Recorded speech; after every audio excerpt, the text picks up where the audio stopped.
parce que la dénonciation les alliés qui ça soutient la biso la FRDC qui ça soutient la biso na commandant suprême Tata Mokonza Mboka au bazali ko bundela ekolo pour na ko protéger l'intégrité territoriale na biso pour la sécuriser. Pourquoi dénonçons?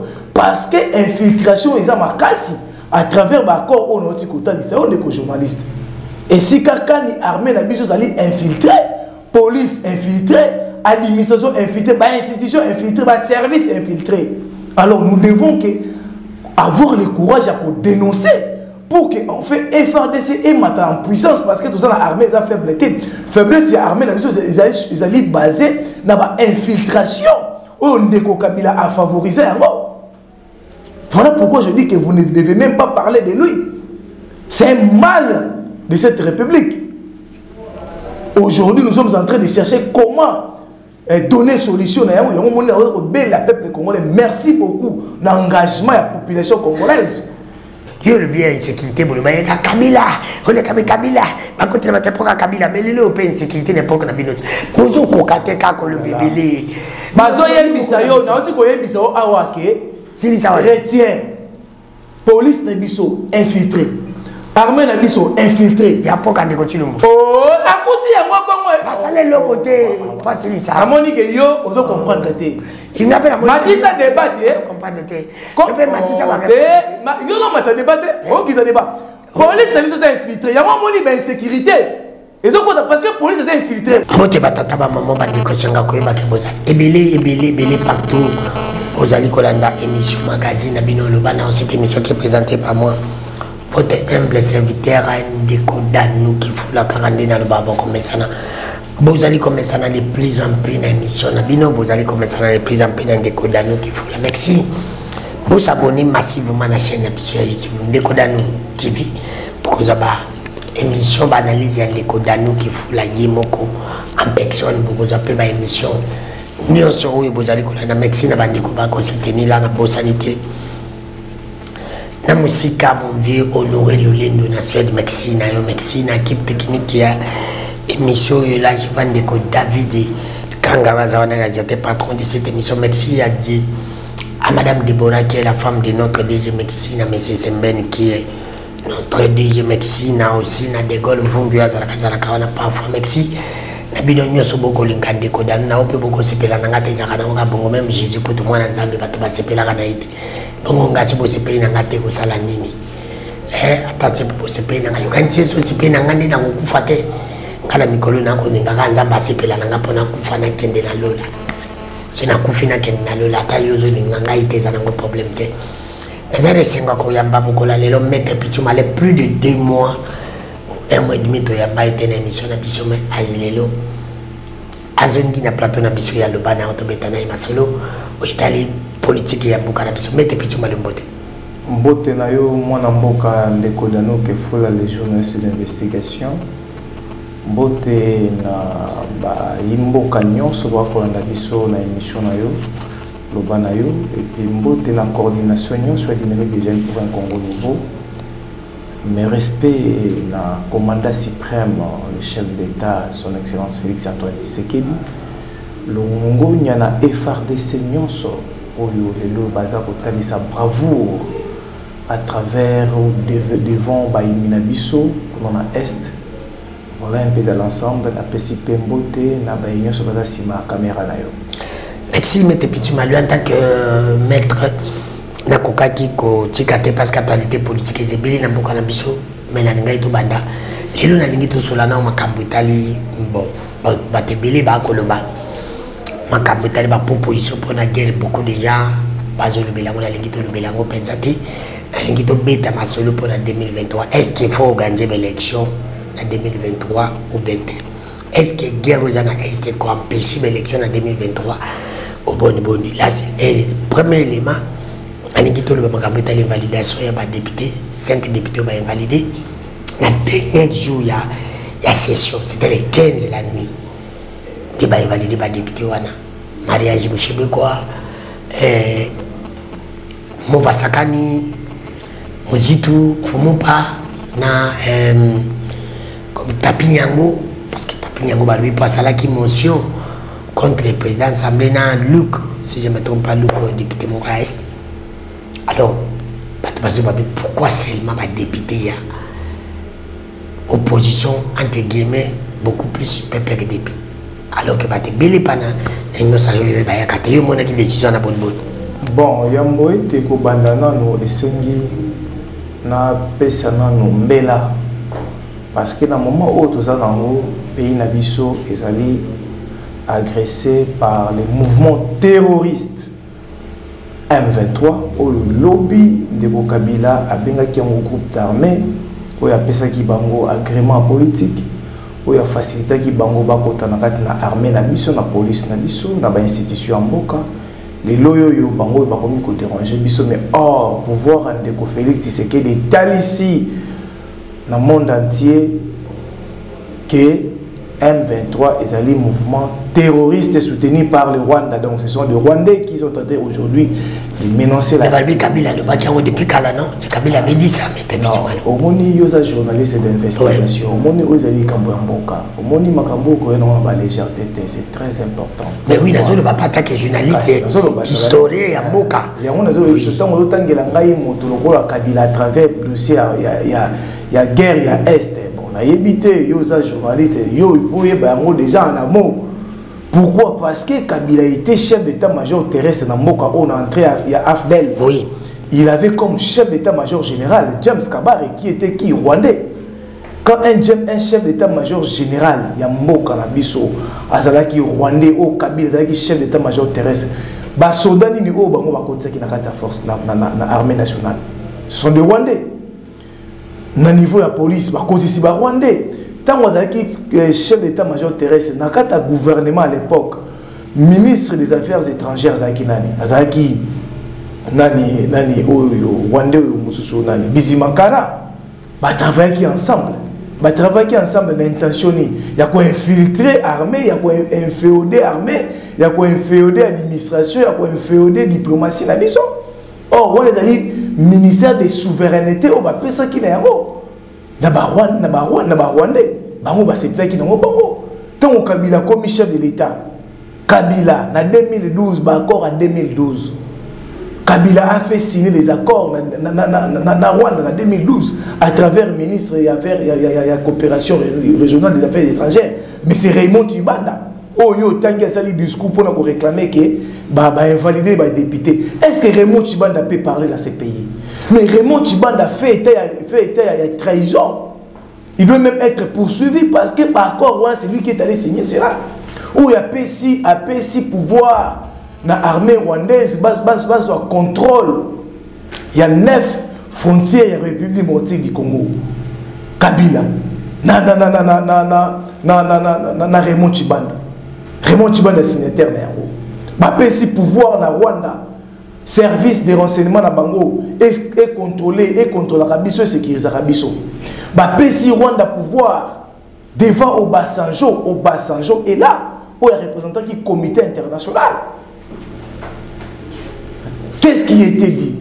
Que ça Rwandais nationalité congolaise. Bandima Rwandais la représenter élu na kati na mboka na biso Congo, s'occuper de la fonction aminée na mboka na biso Congo. Signé par Raymond Tibanda. La présence de Obasanjo, il est là. Qui est le micro, nous retournons. Obasanjo, tout le monde qui Raymond Tibanda par 3 fois. Aux zones qui m'ont signé accord oil. Oui, on dit oui, 3 fois. Et si Raymond Tibanda, au Tiembo Konabino na moto. Les conséquences dans le Yango. Au Kabila.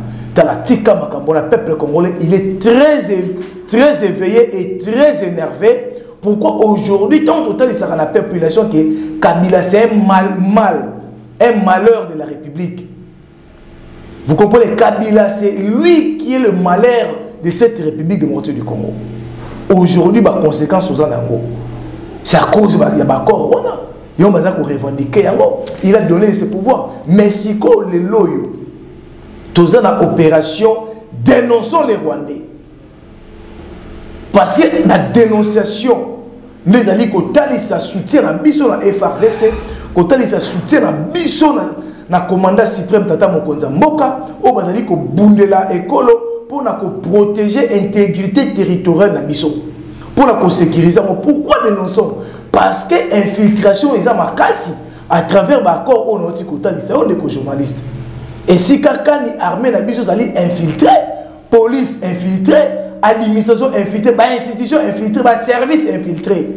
Alors nous devons avoir le courage à dénoncer pour que en fait FRDC est maintenant en puissance parce que tout ça l'armée est faiblesse.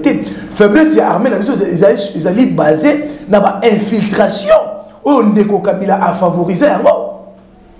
Voilà pourquoi je dis que vous ne devez même pas parler de lui. C'est un mal de cette république. Aujourd'hui nous sommes en train de chercher comment donner solution à la peuple congolais. Merci beaucoup l'engagement de la population congolaise. La République démocratique, derrière le chef de l'État, le commandant suprême, derrière Mampinga Nabiso, il y a une récupération à Bunagana.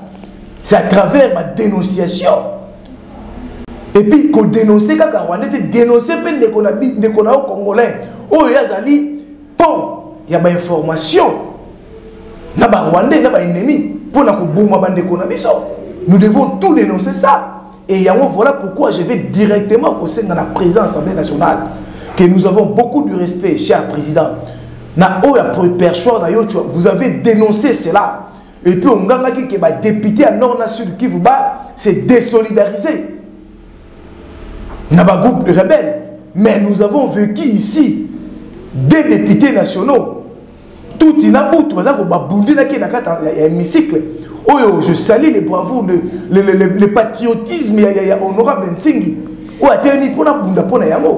On doit dénoncer même des députés là, et lui, à cause de l'accord, où il signe en 2012, où il peut qui bango valeur. Il y a un bazar dans l'Assemblée nationale. Et nous osons croire même notre gouvernement doit être jaugé. Parce qu'on n'a plus besoin de lien avec les Rwandais. Merci, M. Pichipan Malou. Il faut que nous puissions y aller calmement, lentement, sûrement. Il faut mettre les points sur les îles, les barres sur les dés. Il ne faut pas aller trop vite. Parce que nous parlons du pays.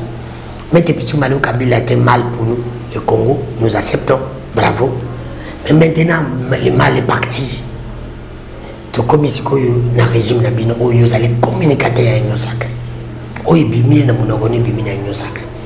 Le mal est parti. Mais nini bino bo sali sikoyo pendant que le bac. Voilà, celui-ci il a qui le mal biso tonito ya sa solution. Quand l'état de siège a échoué, l'état de siège est bota qui négociation. On va tu vas recette un d'accord. De journalistes. Oui. Au moins nous sommes journalistes. Ils ont l'état de siège échoué. C'est trop grave. Mais ce qui est chouette, qui était ton gâteau qui n'a négociation. Je connais ça. Négociation à Kenya, ils allaient dans des groupes armés internes, cuisine interne. Mais on n'était pas parti en négociation avec les M23. Ce qu'on dit, si on a épelé, pourquoi? Parce qu'on n'a pas accepté à négocier avec M23. On n'a pas voulu négocier avec M23. Ce qui était des sièges qui échec. Pour la ligne de Rwanda Télémi. Pour la mobilisation à travers M23. Vous devez quand même retirer cela, c'est trop fort. C'est la réussite, l'avancée à état de siège. Mais ça dit que Rwanda a changé, formé, a alimenté M23. Pour le même côté de la mission. Pourquoi? Parce que, attendez, sans état de siège et bomi. Alors, écoutez, ça devait faire partie de l'évaluation. Aussi pouvoir présenter yo service, présenter yo armée, présenter yo police. Vous voyez que armée infiltré bazali non, c'était aux enfants dans Mosala, aux autres gagner confiance dans bateau, mais si ka bateau andi siko ko bimisa monoko kota ça était bokonzi. Tala awa au monde tous alliés intel à bisoté. C'est ça le travail qui est en train de faire et nous saluons le service. Aujourd'hui que mal est parti non. Moi, je suis allé si moi, je suis allé accueilli. Mais moi, je suis allé il y a moins de tout ça qui vivre les lots. Kabila est parti, il n'est plus président, mais il a laissé le système instauré pendant 18 ans. On on a à travers les accords signés, à travers accession même, il y a AFDEL. C'est ça le système qui est instauré. Où le pays n'a pas comment qui mixer Rwanda. N'a pas service. N'a FRDC, la police, l'administration. Mais aujourd'hui, on est en train de travailler, d'élaborer un travail de tuteur pour qu'on puisse maintenant élaguer. Combien de gens ont des arrestations de ça? Il y a des officiers, militaires, policiers. Il y a des civils. C'est ça le travail qu'on est en train de faire, le travail des fonds. Il y a qu'à démanteler les réseaux. Oh, Kabila a implanté pendant 18 ans pour déstabiliser le pays, pour ramener la balkanisation. Vous comprenez? Alors, c'est ça le grand travail.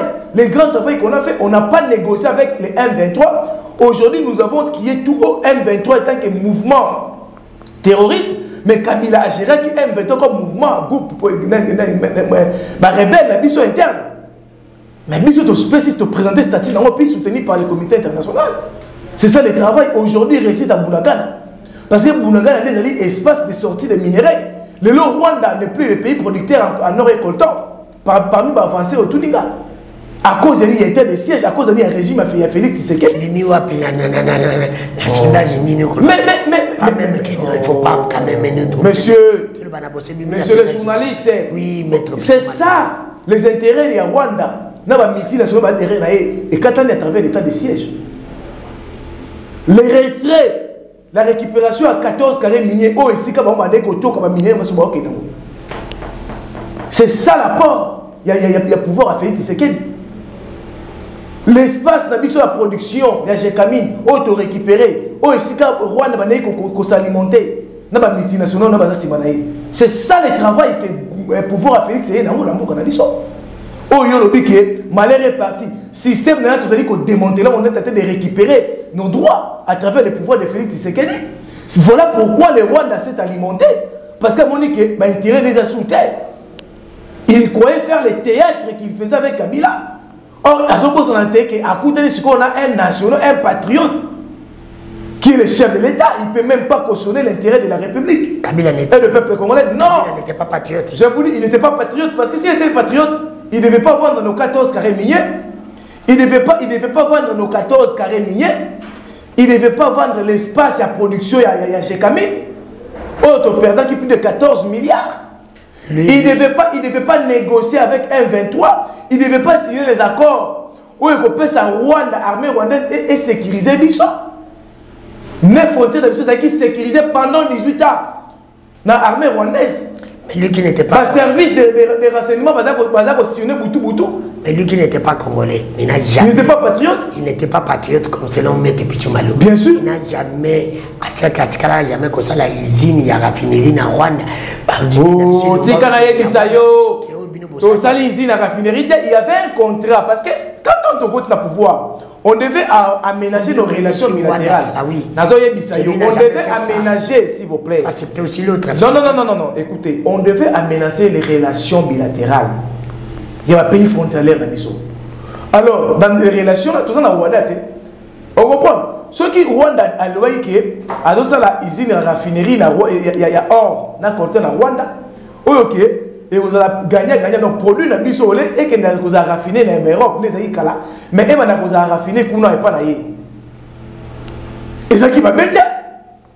Parce que la Bissau doit récupérer un mot. Mais raffinerie, ils n'avaient pas naïe, mais aujourd'hui, nous avons compris, on doit comprendre que Rwanda a joué le malin. Aujourd'hui, nous avons fait. Bientôt, là, serait inauguré. Ici, il y a or, dans le et raffinerie, on a Nord Kivu. On est bien monté. On a compris qu'il veut jouer le malin.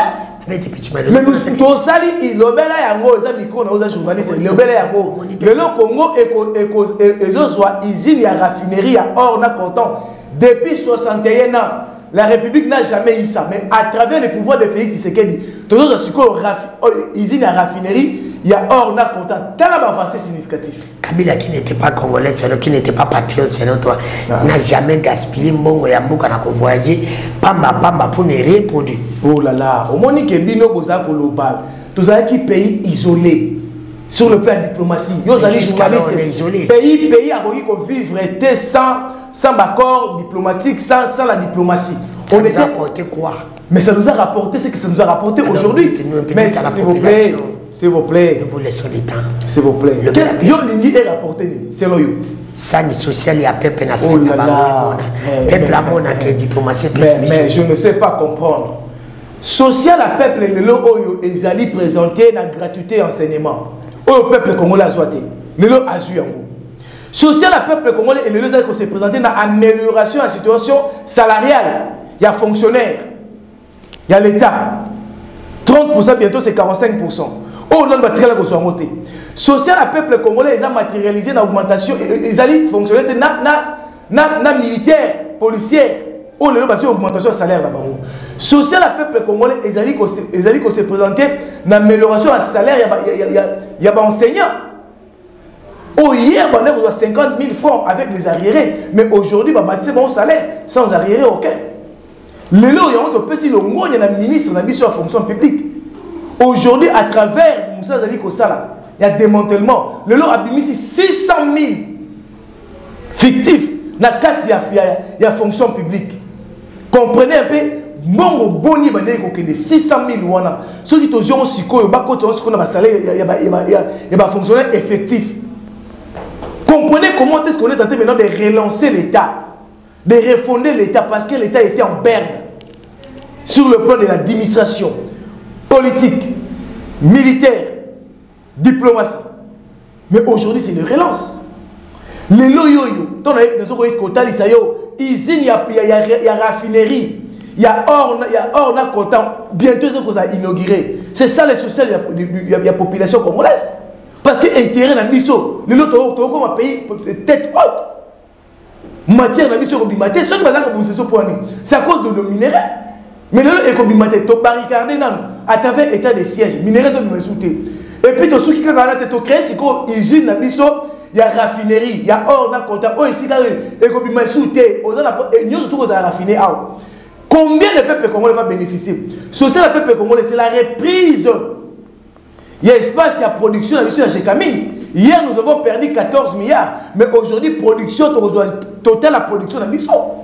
Et pour alimenter le secteur. C'est ça le social du peuple congolais.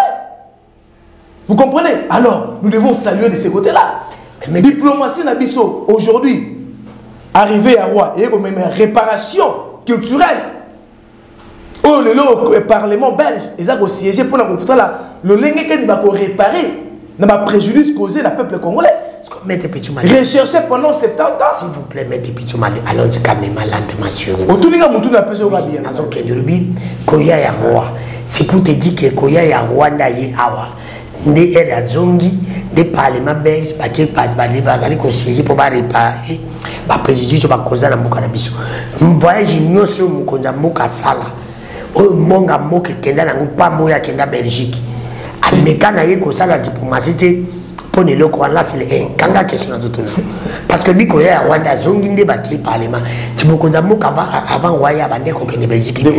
Là non laisse-moi poser des questions. Ça c'est la première question. La deuxième question. On a vu côté d'aller armée. Mais armée à Kabila Bouma Kimboka, je suis d'accord avec vous. Mais tu as armée na biso 8e.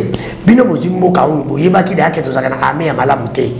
Ata to zaka 8e. Ni bino bo salibo ki ta armée na biso ta 4e Afrique.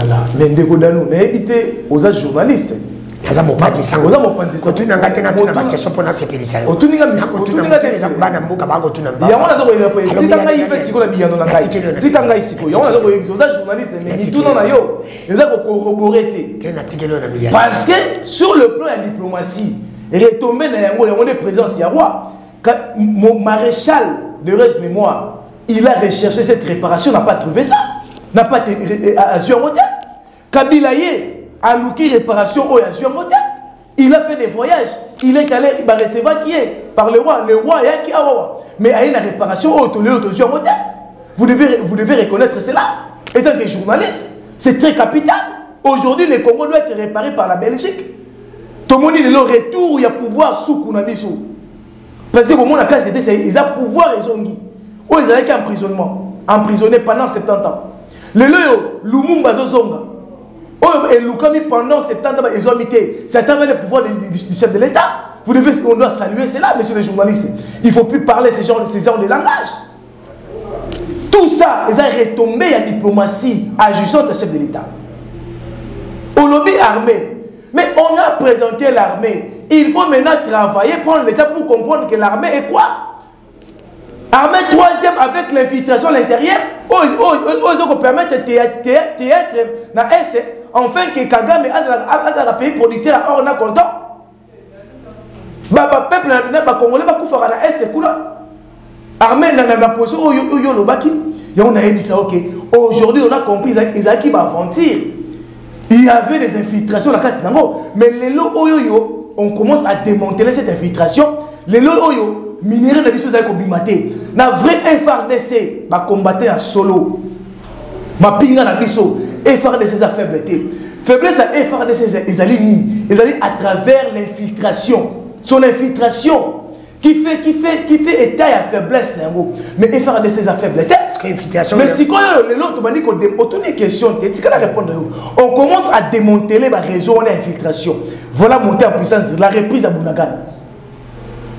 Tu comprends un peu ça? C'est ça la force. Sans infiltration, on commence maintenant à démanteler les réseaux là. Il y a infiltration. Mais avec l'infiltration, on peut s'y poser sur qui met Bounagan dans beaucoup. Il y a Bangouna, négociation avec M23, on peut s'y bango pouvoir dans la fonction. Dans la fonction, le bas qui a Kabila Tikaki. Mais les loyaux, FRDC avec démantèlement et réseau d'infiltration, les lots ont récupéré Bounagana, les lots ont beaucoup négocié dans M23, les lots ont boosté Bango Libanda. C'est ça la force. C'est ça les avancées au chef de l'État et puis les commandants suprêmes. Et on a fait si l'ongonia mingi na peuple congolais, on va comprendre qu'il faut pas payer sa confiance dans le commandant suprême. Et puis il faut soutenir na armée na biso, na ko dénoncer Bangouna na biso. C'est ça le travail des alliés ça. Mais depuis tout malou, vous vous rendez compte que Ndeko Félix Azali le premier président du Congo, où il a soutenu par le peuple congolais, surtout pour aussi sa guerre naïste. Asa premier président du Congo, où il va le bilaït, il va vendre comme président Nyos. Il va le premier président du Congo, il y a ça la dépense belé. Nani pour ne rien produire. Le premier président a continué bon belé. Mais bon, on peut bimi belé. Et bimi parce qu'il y a bis na bimi liwa. Na ba voyage na. Oh là là, au moins tu tourner là on est en train de tourner. Non. Nathalie Sio ba voyage na ye ba retomber na yango. Nathalie Sio ba voyage na ba retomber. Pe alobi ke eloko izate parce que retomber ya voyage ya mokonza bongo zanga ko ya wana ngona. Aujourd'hui nous avons fait les retours à concert des nations. Le moment on a besoin de concert des nations. Le voyage et ça lié était reprendre ma fonds forestière na biso oyo et bané ko kita na Brazzaville. Ba voyage à Félix Tshisekedi, diplomatie agissante. C'est Congo Brazzaville et bané ko zo misolo ya Zamba na biso. Oyo Kabila tika ki yango. Mais le autre bané ko répondre yango à travers ma voyage va sortir à Félix Tshisekedi. Le autre zo na kata concert des nations, c'est à travers diplomatie agissante ya mokonza mboka. Okoyi bisangani. Ozo yebisanga dépense quoi? Quelle dépense?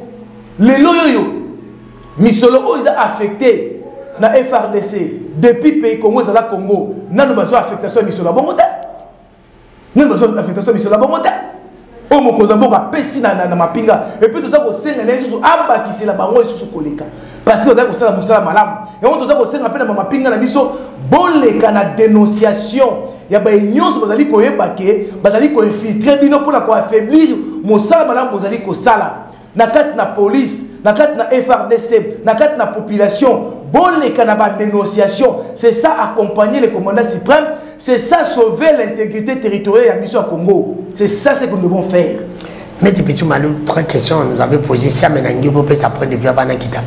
Entre guerre, côté mur, la négociation, na moment où faut tout ça la nini, na Rwanda pour tout ça paix pour du bon. Tout ça la paix.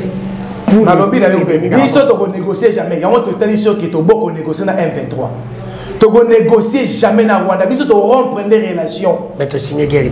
Oh, yo kana yebisa yo papa. Yo quand on dit on a rompu. To rompre accord nyos avec le Rwanda. Ça c'était un langage diplomatique. C'est dans la diplomatie, c'est un langage c'est le langage il y a un homme d'état. C'est ça. Tant to rompre déjà accord nyos et l'axini.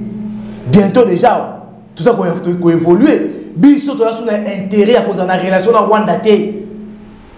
C'est ce que nous demandons et puis nous saluons la résolution. Il y a défense.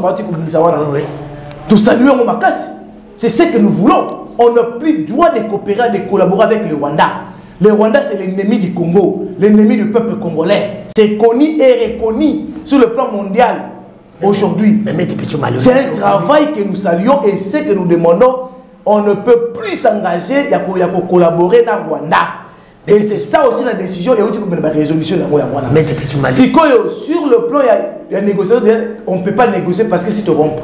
Parce que tu vois, il y a une négociation, des forces, tu négocier pour la base, on a infiltrer l'armée, la diplomatie, la politique, la tu vas négocier. Pour la mire, oui, ils allaient parmi la résolution, pour la mire et permettre que tu aies entrer à porte des alliés. Vous comprenez, c'est très important. Autre qu'il faut soutenir Yango pour la mire, ce n'est pas mauvais. Parce que mire de Berlin, c'est la carte. Ce n'est pas mauvais. So, il faut tout ça mire pour la sécuriser les sous la frontière nabiso. C'est très important. Parce que la frontière nabiso est une nabiso et kokendete. Balot a contrat à Mera la bango basala kawanate. À l'époque, avec le fait Laurent Désir Kabila avec nani mouvement au Kabila yaki nango. Balot a yangote. Toko pesa était une nabiso te. Mais puis tu vas négocier na bango te biso na bango abu pia. Et puis tu m'as dit biso na bango abu pia. Peuple congolais nyo sazana sima maluba wana. Peuple congolais nyo salingi maluba ne ko kisama. Mais jusqu'alors, toi et moi, vous savez que et moi aussi je sais que jusqu'alors Kariga tina son la biso. Pourquoi zali ki cause résolution et ko bima. Déjà ndenge ça appelle si rapport. Et si ministre Nabiso, maman F. Bazaïba, a talisa qui est Nkanda Nabiso, ou a kene ko pèse un message kuna, au biso, au gouvernement congolais, et talisa qui mécontentement na biso à travers Rwanda, na billet, il y a diplomate accrédité ici. Mais sur le plan de la diplomatie, il y a la procédure, il y a la maka. Vous comprenez? Tout ça est un mot souverain et puis démocratique.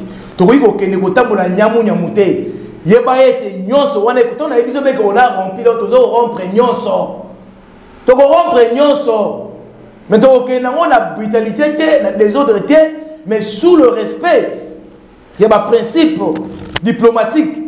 Vous comprenez? C'est ça. Tu m'as dit merci. Communicateur et union sacrée attitré comme tu aimes bien que Baba prononcer. Non, ce n'est pas comme j'aime bien. Je suis le communicateur de l'union sacrée. Elle Nini, elle donne à Kabassi parce que vous avez les belés. Mais je ne sais pas. Puis de ce père, papa, s'il vous plaît. Comme président communicateur, mais je prends au moins elle originale. Ils ont dit bah Wenge petit. Yomobi original. Elle originale. Oui, nous c'est les communicateurs, les collectifs de la communication de l'union sacrée. Pas de communicateurs comme les autres. Papa, il ne faut pas me ramener dans le débat ici. Non, ne me ramène pas dans le débat dans la CIA. Il y a Messaté, la CIA, il y a Talenté. Nous sommes les communicateurs de l'union sacrée, reconnus officiellement. C'est nous. Merci, mes petits malous. Voilà, il n'y a pas deux, il n'y a pas trois. Merci. Il peut y avoir un groupe aussi qui peut aussi soutenir l'union sacrée. On ne refuse pas, c'est la démocratie. Mais à parler des communicateurs de l'union sacrée, c'est nous et tu les connais. Il faut pas aller à 4 chemins. C'est ça. Mais on ne refuse pas que 2, 4, 5 signent aussi de leur manière à soutenir l'union sacrée. C'est tout à fait normal, c'est la démocratie. On les encourage. Ce qui est reconnu officiellement par les institutions, c'est notre collectif que vous recevez aujourd'hui, qui est le questeur. La carte collectif de communication de l'union sacrée, Maître Pichou Malou. Maître Pichou Malou, merci. Maître Pichou Malou, validation à la députée, mais n'a pas besoin de bosser. T'as la vraiment d'assemblée à la prenez nos bons accords, n'est pas la daran, n'est pas qu'il y a un parlement. Est-ce que ce Malou va invalider ma députée? Pas invalider qu'à 5 personnes. Non, le bible, Ndekodanou. Au moment où vous avez journaliste, et s'inviter que Oya Kanabamituna Mokoboué. Oui, il y a des journalisme mais il y a un historique. Et ça, madame Mouté? Il y a une question et la question depuis Parlement, à la Parlement. Est-ce aussi vivant action oyo ça m'a parlé. Bah on a peine de Félix. Mon cher, est-ce que au lobby Nico Félix avec merci beaucoup, mais il n'y avait pas une liste, mais il y a au lobby, mais il y a aussi au lobby dans nos cas qui opposition. Tu vois, il y a une chose avec son contraire. Nous devons saluer la démocratie. Comment ça? Nous devons saluer les opposants. Mais ceux qui viennent le Bolongo, ils sont opposants. Continuez, ça continue. Non, les bisous de l'Ongoli vont présenter. Non. Bisous de l'Ongoli, s'il vous plaît. Assemblée nationale est validée sur base, il y a un règlement intérieur non respecté par les députés pour raison d'absentéisme prolongé, non justifié. Même code du travail, les moto a prolongé l'absence et délai non justifié. Azali moto et sengi balo moulé na musala. C'est ça.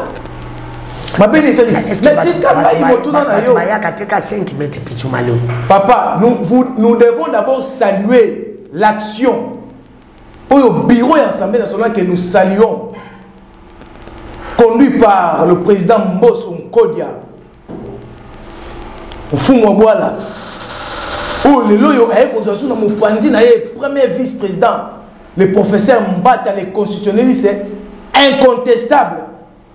Oh, le loyo bureau comme il costaud, il a gérer vraiment le dossier malam ou n'andenge vraiment et yenge beni. Quand on a géré le dossier, il y a loi électorale.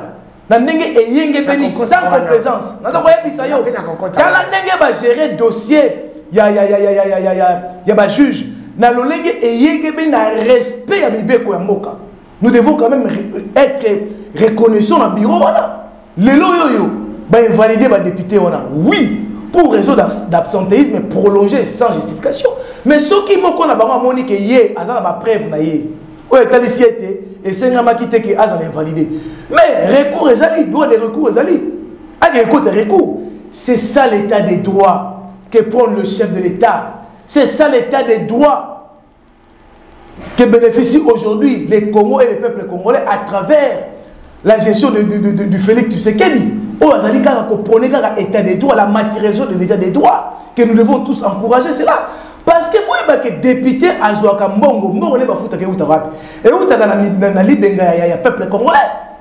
Le peuple congolais a voté au Kénégosa et les Moussala. Mais au Kénégosa Moussala, aux Ouara Misolo, aux Palissades, aux Ouara Misolo, mais au Kénégosa Moussala, ce que Boni va continuer à dire Kayo, aux Ouara Misolo. Ah, mais non! Ah, mais non! Nous devons que, en tout cas, Bureau Mobimba et Assemblée nationale, to Pessibino Longonia, to Sengipe dans le Sénat, aïe, pour corroborer le lingue moko na collègue na yé Assemblée nationale. Parce que tu es bien, ben validation au Islam na carte dans l'Assemblée nationale, le lingue européen na série ko zangate.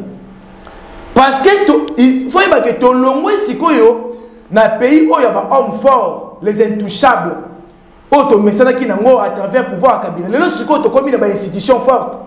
C'est ce que prend le chef de l'État et c'est ça la démocratie. Nous devons que saluer cela. Mais tu es de bien que bah le but peut-être que liste ce qui on a. Bon, le c'est ce qu'on a. Moussa, Biro Zali, Moussa, Moussa. Toilettage. Babimi, si j'ai un exemple, Moko, oh, à 5, voilà. Mais Moussa Zali, Moussa, bon, éviter suite, ils ont réservé. Parce qu'on va invalider une moto, Nyoso, oh, aller à Misolo, à l'État, à que Moussa de Koutou, qu'on sait dans la PGR. Et c'est il faut ouvrir action publique. Parce que les députés ont allé bon. Assez jagaté. Misolo wana. Et c'est gazon qui c'est. Bongo place yo moni de PG la fongola dossier kawana. Bongo dossier PA ya koya ya wa wapi batu pe balobi ba moni babiloko bosani bosolo te fait je faut pas kende wana po PG pa ya. Tika mais oui, tika biso to tuna mituna da pona ko sipelisa yo. To ko tuna mitino ba imboka ba ko luba. Mbongo na biso bosala ki pe musala oyo. O il fallait tout ça francophonie et l'autre côté kaki pana bino tipe le lobo landa dossier wana to mona kate. Bande ko mzuba bina tuna yo. Ti le lope kabunda ya kate. Kabunda banda ko ya te depuis kala même depuis ba ko sali na tanga babunda abade ko ya sute alongo ye kutu mutu kutu bakoyi kolongola mais bosimbi ete nazo répondre yo oyebisa omoni biso na loba masolo ya peuple na oui ngai pe awa oyambi nde la voix du peuple ngai pichuma c'est la voix ya union sacrée non écoutez écoutez Allons-y. union sacrée c'est la voix du peuple non tu dis non ça c'est le ventre d'abord tu dis non toi tu confirmes balobi peuple alobi toi tu confirmes eza yo ndozo confirmer journaliste ça s'appelle peuple l'union sacrée c'est la voix du ventre c'est pas la voix du peuple ou tu es la moukiste ou tu es journaliste je suis journaliste et je vous pose mais reste un journaliste doit rester au milieu du village peuple alobi aza na non sois cohérent je vous laisser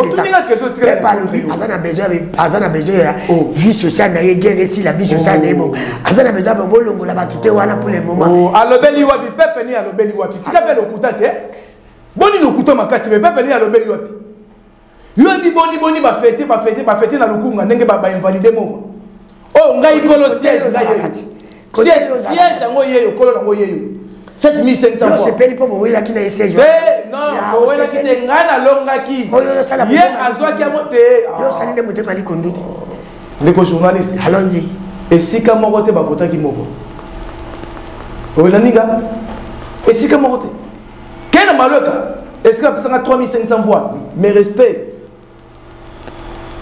mais l'électeur n'a pas de valeur de taille. Qui est le bon Gafoula? Qui est le Japon, Masangambi, Mama Yebo, Mazamba, Mboudi.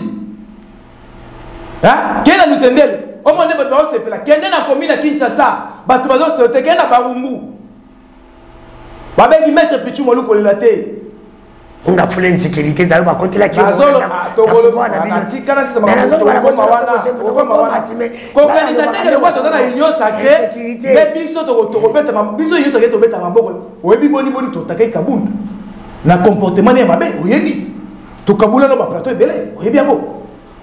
nous étions les premiers à attaquer Kaboun. Et si aujourd'hui Kaboun serait dans la liste, eh bien, Papa Mbosso va avancer.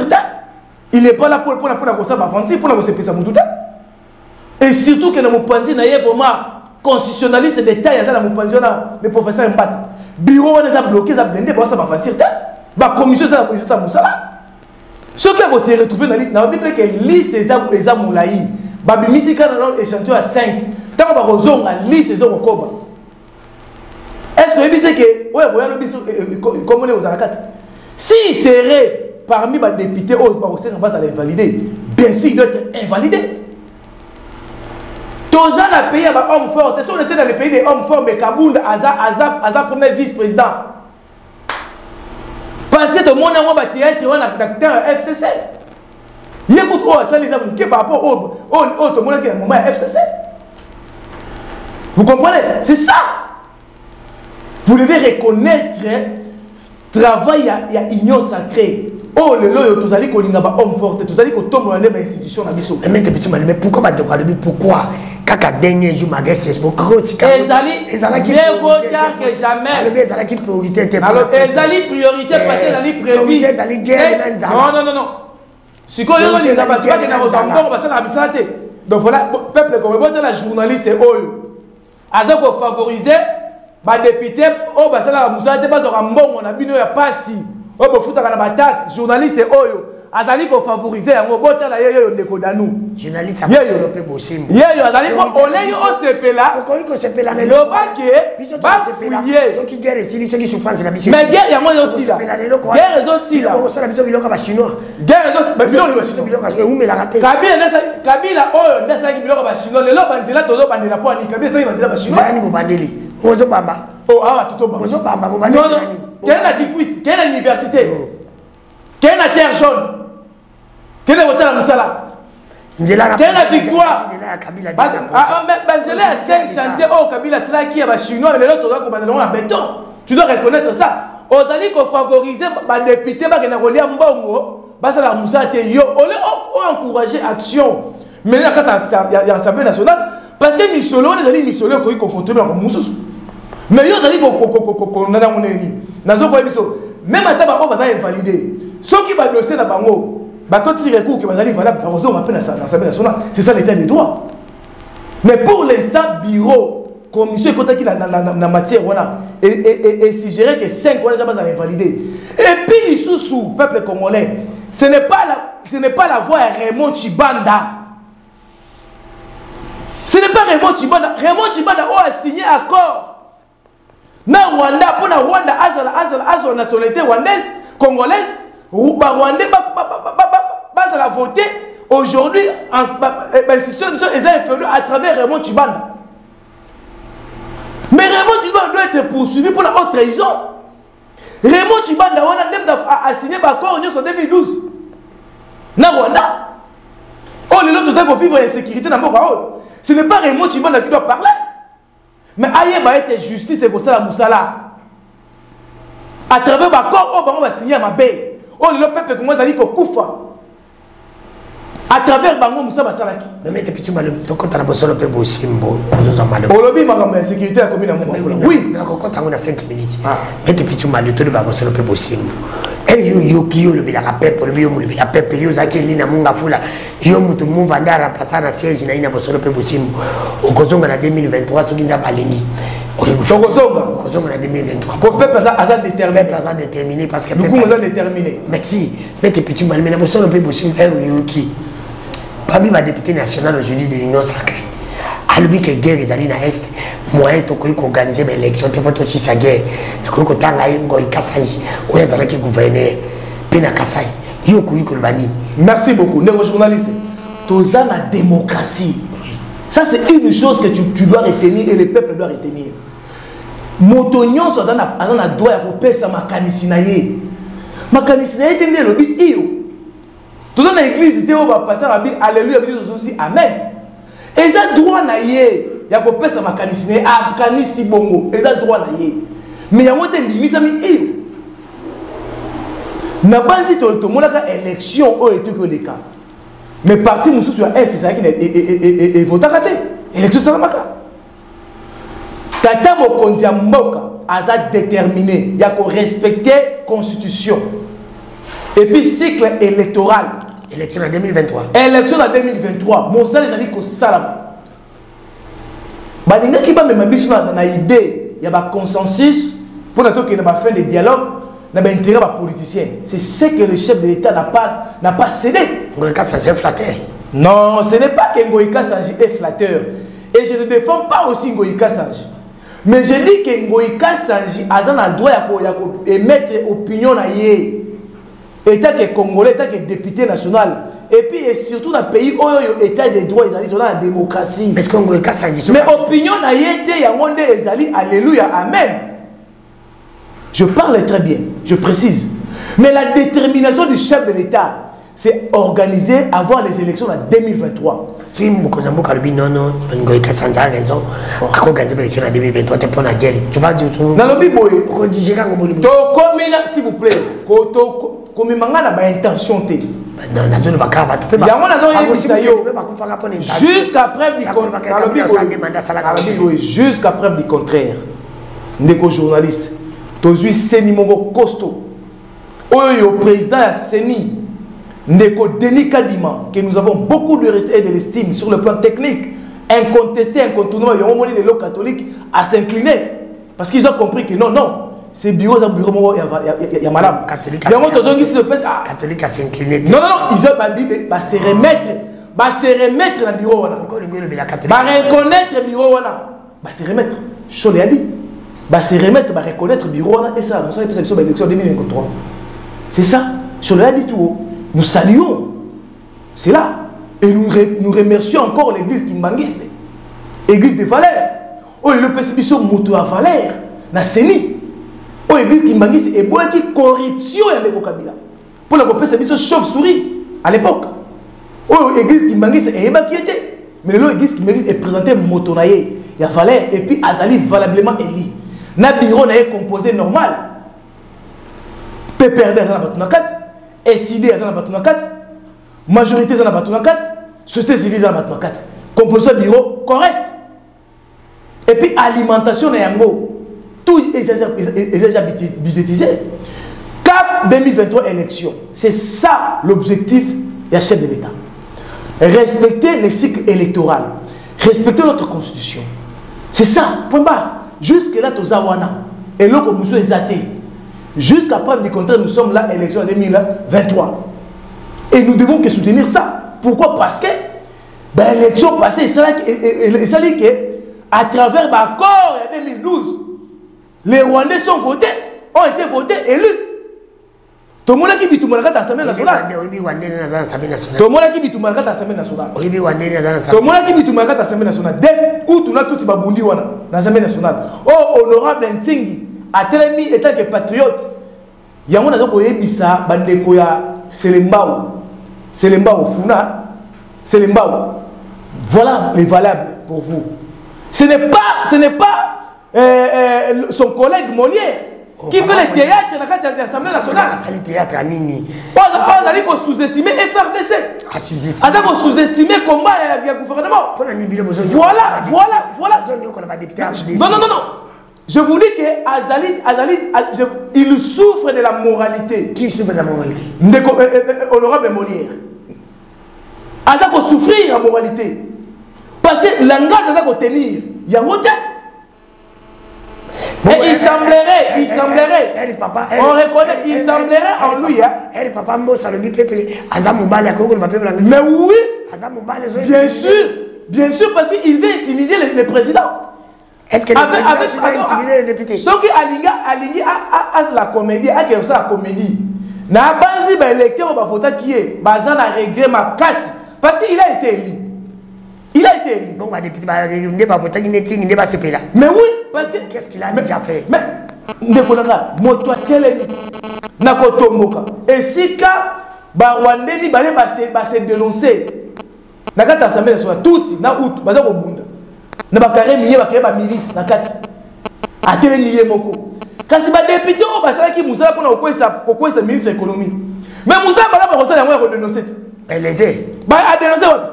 Eleze. Mais on peut dénoncer. Il faut accompagner les Tingi. Mais non. Je vous dis que c'est le passé pour eux. C'est le passé pour eux. La Malungate. Tel Mouton Malunga, c'est Tingi que nous saluons. Il a osé. Il a risqué. Oh, Bango Fagi va accompagner. Babenga qui est moi, la infiltré mi balé se manifester. Les députés nous sacré. Dans la Bible, Kozala, il y a des gens qui ont 17 000 fois. Kozala, quand il y a sacré la blanchissement. Ministre, oh, à quoi qui on a des ministres? Atiki na kata lo pango na yo. Oh, yo za pour le défendre. Batomi balé babimi, batelemi pour le botal ça a été oh zali ou tout na ba ministre na kati. Pour à soutenir, pour sécuriser le peuple. Pour soutenir, quand vous soutenez les Pakistanais pour la ministre de l'économie. C'est ça? Merci. Oh, la résolution du ministre de l'économie, il y a toujours en application. Il y a toujours en application. Le lot pêche, il y a toujours salamat. Pêche, il y a toujours salamat. Papa, pêche, il y a toujours salamat. Papa David prépare. Le lot, réduction de passeport au ministre de l'économie.